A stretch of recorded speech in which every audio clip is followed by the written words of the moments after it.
Now to a CBS 2 Investigators ProPublica investigation that focuses on a small bank on Chicago's South Side. It's one of several under the jurisdiction of federal regulators right now, but customers are particularly concerned about this bank. It's the last black-owned bank in Chicago. In fact, it's the last one in the state. CBS 2 investigator Dorothy Tucker goes undercover to expose the bad banking practices, causing some customers to worry they'll lose their homes. As a devoted daughter, Sharon Stewart carries on her late mother's commitment to support the last black bank in Chicago. CBS 2 was there with hidden cameras on a recent visit. It was a sense of pride. They invested in the community, and African Americans could get mortgages. Illinois Service Federal Savings, ISF, had been supporting the community since 1934. But as big banks opened branches in black neighborhoods, over time, ISF, along with others, saw their customer base decline. But nothing hurt as much as this. Now it's official, we are in a recession. Customers defaulted on loans. Foreclosures skyrocketed. By 2015, ISF was under a federal consent order. What did that mean? The bank was in danger of closing and needed a savior. It thought it found one in 2016 in Dr. Papa Kwesi Indum. Group Indum has announced the completion of a transaction to acquire a bank, not here in Ghana, but in the United States of America. The wealthy African owned a bank in Ghana with 170 branches and had agreed to pump nearly $9 million into ISF. It provides us with an opportunity to extend our services and take advantage of the huge African American and the general banking population. Under new ownership, ISF became GN. For Stewart, the name is not the only thing that changed. This is my receipt. For her mortgage, handwritten. It's like the Flintstones. That's what I call it. This Stone Age paper system is why Stewart pays her mortgage in person. I always write the address, my mother's name. She wants proof she paid. The check number. She doesn't trust the bank's record keeping, and if anybody has a good reason not to, it's Stewart. I always cry when I think about my mother and what they did to her. Here's what they did. In 2018, GN Bank sold the mortgage on this house, her mother's house, along with many others, to York Properties. It just so happens that the chairman of GN Bank also manages York Properties. Stewart had no problem with the transfer until this. 3 years later, a letter from lawyers with 4 frightening words.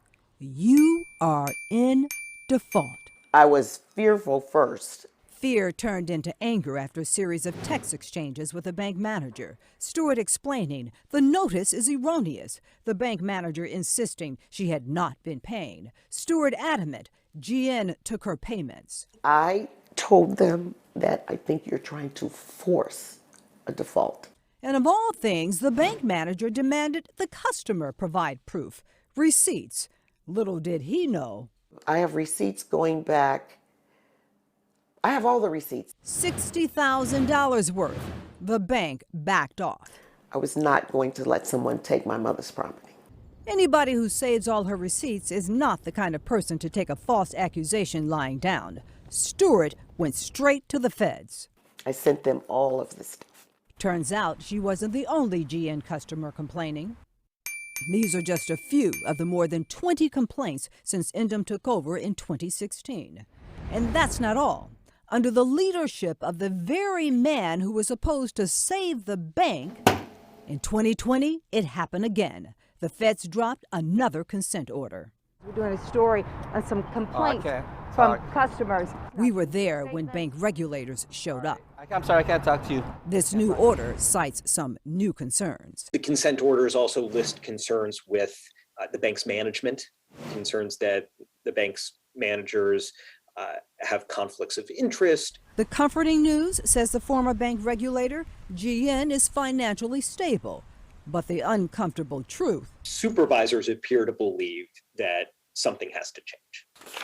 Robert Jansen is also looking for changes at the bank. Since GN took over, it's been it's a downhill slide. One that forced Jansen to take drastic measures. Every month, he hits the road for a 2-hour drive from his home in Marseilles 110 miles, to the bank in Bronzeville, 110 back. just to make sure. My mortgages are paid and that I have the receipts to prove it. Again, the bizarre system with paper receipts. Each one of these pieces of paper is a mortgage. In proof, GN got his money because, like Stewart, Jansen doesn't trust the bank to keep accurate records. Our hidden cameras captured the paper transaction. I'm not losing my property for anybody. Jansen is just looking for assurance the bank will take care of its customers. My name is Dorothy Tucker from Channel 2. We went looking for Indem to get his response to customer complaints and bank regulators' concerns. I have been calling. I've been trying to reach him. We even checked out a GN office outside of D.C. No luck there, no luck here. He hasn't been here for a week now. He hasn't been here for a week? Yeah. I want to see the bank succeed. Jansen and Stewart may be unhappy with the bank's practices, but the last thing they want is for the now last black bank in Chicago to close. In order to satisfy the regulators' concerns, GN Bank needs to improve its management. Sure, we want this to be a successful bank. That's a historical bank. Historical. Dorothy Tucker, CBS 2 Investigators.